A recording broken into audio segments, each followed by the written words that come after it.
First of all, there's a lot of weed smoking in this film. Did you have to research this heavily? Yes. Yeah, we both did a lot of research. Independent studies. Yeah. Yeah, but you know, it's interesting because you can't, as much as it's about weed, though, you can't really bring that to it. You know what I mean? Like whenever I do a movie, I try to actually stop smoking for months beforehand just to clear my head. So as much as we joke about it, Speak for yourself. Yeah, I mean, but as much as we joke about it, it's not an optimal way to work. You know, the optimal way to work is sober until the day's over. Yeah, or lunch at least. 8 o'clock. Fair enough. Olivia, the film is set in 1994, which you were about 8 at that point. Actually, in the summertime, I was only 7. Wow. So did you have to learn to speak 1994? I don't think so. I think that actually a lot of the sort of slang that was generated in that era has kind of carried itself. And it's really fascinating because I rewatched Clueless before making the Wackness, and Clueless came out in when was it?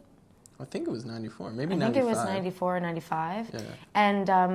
And some of the dialogue it's exactly the same. It actually, there's lots of word, kind of those things. And I think Josh and I, we didn't really have to edit ourselves. We spoke the way that we speak. We definitely let our New York influences take us over a lot of the time. And it turned out, I think, really accurate.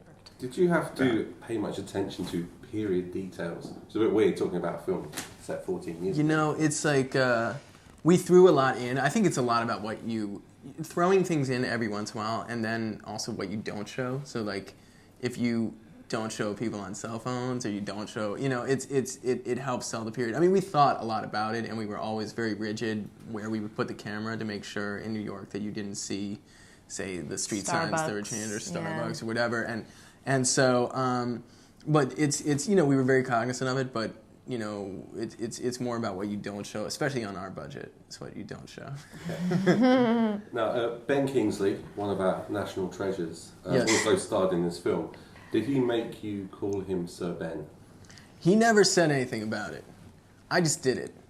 Yeah. I had heard that it was probably a good idea. And it's weird because it's strange. You call him that once, and then it just sort of fits. And now I don't even think about it. Like, he's just Sir Ben. Just Sir Ben. To call him Ben, it would just be so, I don't know, that's just so not... So common. He has this very kind of like regal countenance about him, and it's quite fitting. Mm-hmm. You're, how old, 31? 30, I just turned 32. Just happy birthday. Thank you very much. Was it weird telling him what to do? He's been around a bit. Yeah, he's, the thing about working with Ben Kingsley is you don't really have to tell him what to do, because he is always kind of one step ahead of you as far as he takes the text, and having written the script, it was very exciting for me to see him just kind of find all his answers in the text, and it's really, working with intelligent actors is really kind of the best gift you can have as a director, because you can just talk to people on those terms.